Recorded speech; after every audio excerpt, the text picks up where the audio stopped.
नमस्कार, ये रेडियो वर्षा है। वर्षा टाइम्स में आपका स्वागत है।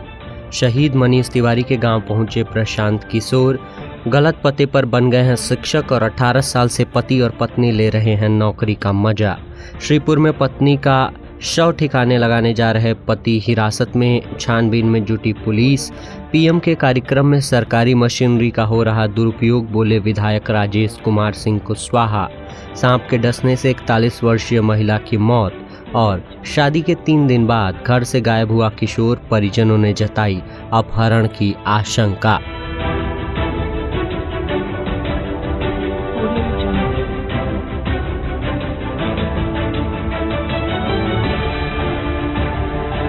वर्षा टाइम्स के साथ मैं नवनीत। अब वर्षा टाइम्स विस्तार से। रेडियो वर्षा के संवाददाता सत्यप्रकाश वर्मा के अनुसार गोपालगंज जिले के भोरे थाना क्षेत्र के पंचायत राज चकवार खास में मंगलवार को जनसुराज के सूत्रधार प्रशांत किशोर का आगमन हुआ।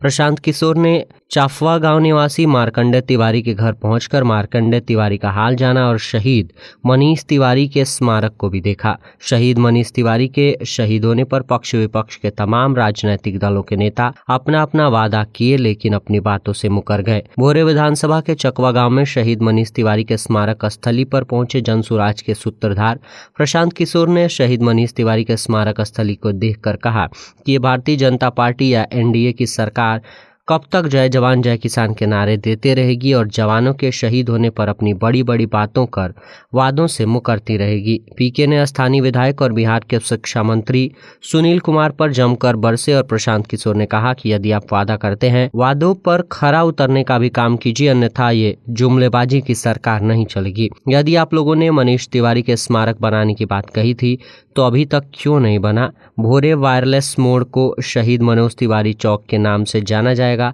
तो अभी तक क्या हुआ? पीके के साथ हजारों कार्यकर्ता मनीष तिवारी के शहीद स्मारक पर पहुंचे और शहीद मनीष तिवारी के पिता मार्कंडेय तिवारी से मिले और बातचीत की। मौके पर भोरे विधानसभा के भावी विधायक प्रत्याशी प्रीति किन्नर भी उपस्थित रहीं। आपको बता दें कि मनीष तिवारी राजौरी बॉर्डर पर शहीद हुए थे, जिनके शहीद होने पर बिहार सरकार के शिक्षा मंत्री सहित गोपालगंज के प्रभारी मंत्री भी पहुंचे थे। भाजपा जिला अध्यक्ष संदीप गिरी, भाजपा के पूर्व विधायक मिथिलेश तिवारी भी शहीद मनीष तिवारी के घर पहुंचकर अपनी संवेदना प्रकट किए थे। शहीद मनीष तिवारी के नाम पर शहीद स्मारक एवं भोरे वायरलेस मोड़ का नाम बदलकर शहीद मनीष तिवारी के नाम पर रखने की बात कही गई थी। मनीष तिवारी को शहीद हुए लगभग 6 माह से ज्यादा हो गए हैं, लेकिन अभी तक क्या मनीष तिवारी के नाम पर केवल तमाम दलों के नेता अपनी राजनीतिक रोटियां सेकते रहेंगे या धरातल पर भी कुछ कर पाएंगे? मार्कंडेय तिवारी से भी बात जब की गई तो उनकी भी आंखें इस विषय पर नम थीं।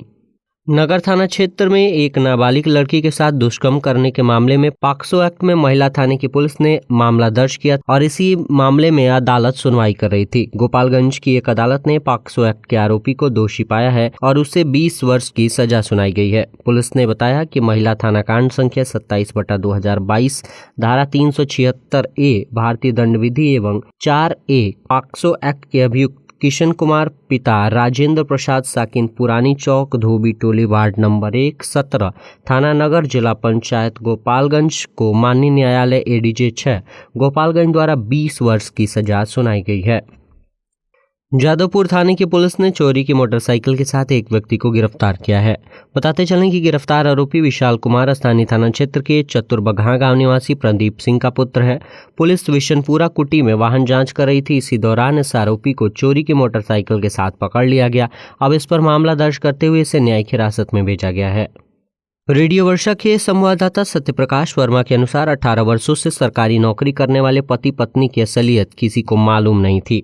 जिस विद्यालय में नौकरी करते थे उनके मतदाता पहचान पत्र उसी विद्यालय का नाम पता के रूप में अंकित है।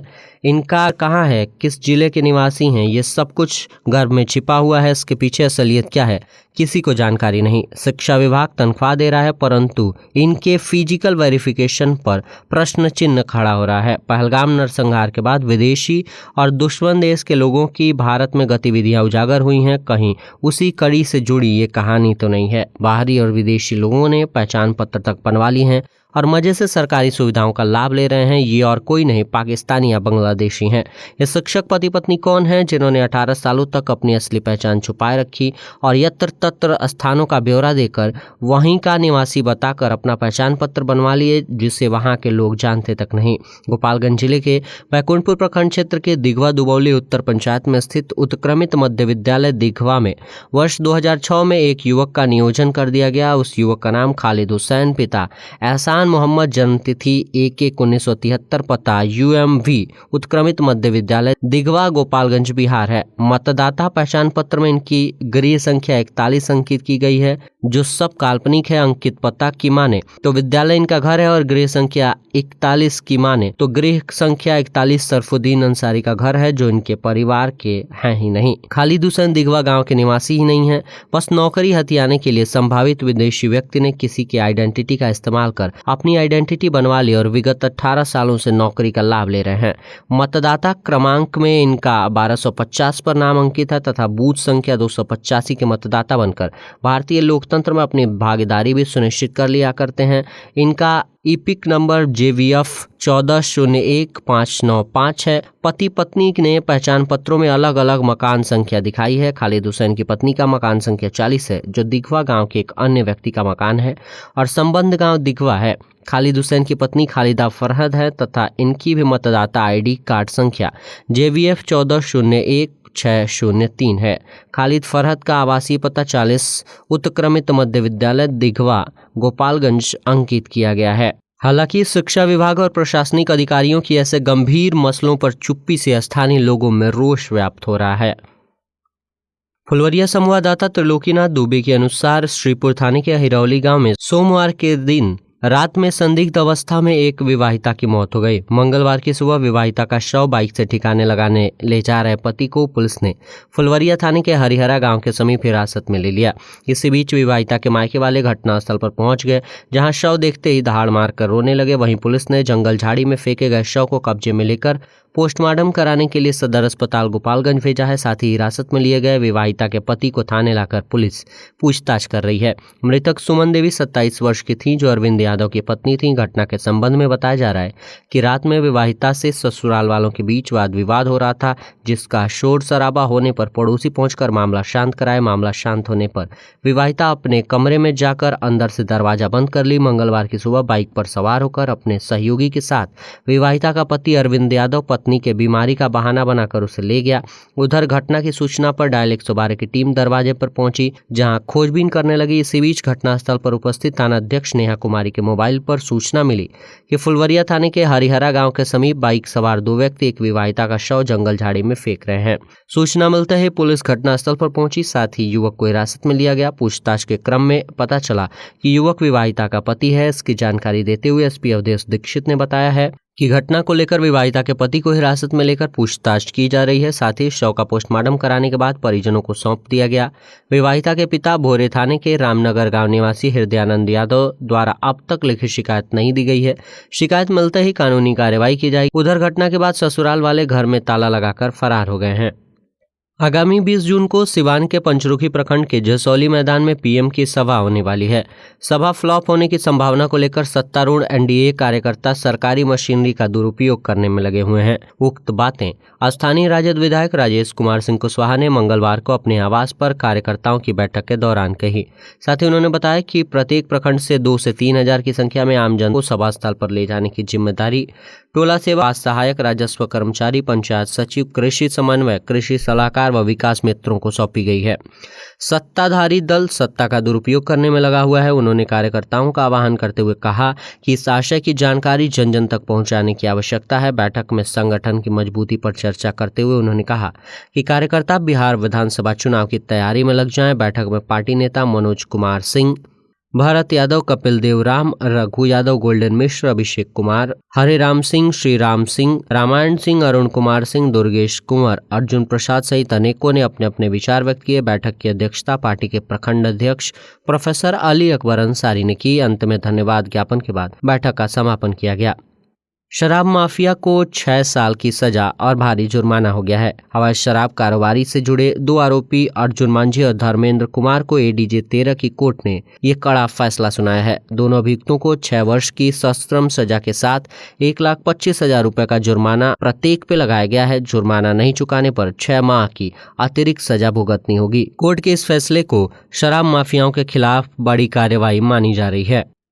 मांझागढ़ संवाददाता सुदेश श्रीवास्तव के अनुसार मांझागढ़ पुलिस ने समकालीन अभियान के तहत एक वारंटी को गिरफ्तार कर न्यायिक हिरासत में जेल भेज दिया है। बताते चलें कि मांझागढ़ थाना क्षेत्र मधुसरिया गांव के जनकदेव यादव के पुत्र नरेश यादव पर गोपालगंज न्यायालय से गिरफ्तारी वारंट जारी किया गया था। न्यायालय के आदेश के आलोक में मांझागढ़ पुलिस ने समकालीन अभियान के तहत सोमवार की रात्रि अभियुक्त के घर छापेमारी कर गिरफ्तार कर मंगलवार को न्यायिक हिरासत में भेजा। इसकी जानकारी मांझागढ़ अपर थानाध्यक्ष चंदन कुमार राम ने दी। उचका गांव संवाददाता के अनुसार उचका गांव थाने के वृंदावन मौज गांव में सांप के डसने से एक 41 वर्षीय महिला की मंगलवार की सुबह मौत हो गई। बताया जा रहा है कि मृत महिला सुबह में अपने घर से बथान जा रही थी। इसी दौरान रास्ते पर पहले से पड़े हुए सांप पर महिला का पैर पड़ने से 2-3 जगह पर सांप ने डस लिया, जिससे महिला अचेत होकर जमीन पर गिरी। स्वजनों ने आनन फानन में इलाज के लिए सदर अस्पताल पहुंचाया, जहां पर चिकित्सकों ने महिला को मृत घोषित किया। मृत महिला उचका गांव थाना क्षेत्र के वृंदावन मौजे गांव के वीरेंद्र की 41 वर्षीय पत्नी बबीता देवी बताई जा रही है। भोरे थाना क्षेत्र के मोतीपुर राजी गांव निवासी इंद्रजीत राजभर ने अपने बेटे शिवम कुमार के अचानक लापता होने को लेकर प्राथमिकी दर्ज कराई है। शिकायत में उन्होंने बेटे के अपहरण की आशंका जताई है। प्राथमिकी के अनुसार इंद्रजीत राजभर के घर उनकी पुत्री की शादी 7 जून को तय कार्यक्रम के अनुसार संपन्न हुई। अगले दिन 8 जून की सुबह वो अपने घर पर ही था, लेकिन उसी रात से वो लापता है। परिजनों का कहना है कि शिवम की उम्र 17 वर्ष है और शादी के बाद से वह पूरी तरह घर पर ही रह रहा था। घटना की रात घर से निकलने के बाद से उसका कोई सुराग नहीं मिला है। परिजनों ने बताया कि जब उन्होंने शिवम को कॉल किया तो उसका मोबाइल स्विच ऑफ आ रहा है। पुलिस प्राथमिकी दर्ज कर इस मामले की जांच में जुटी है।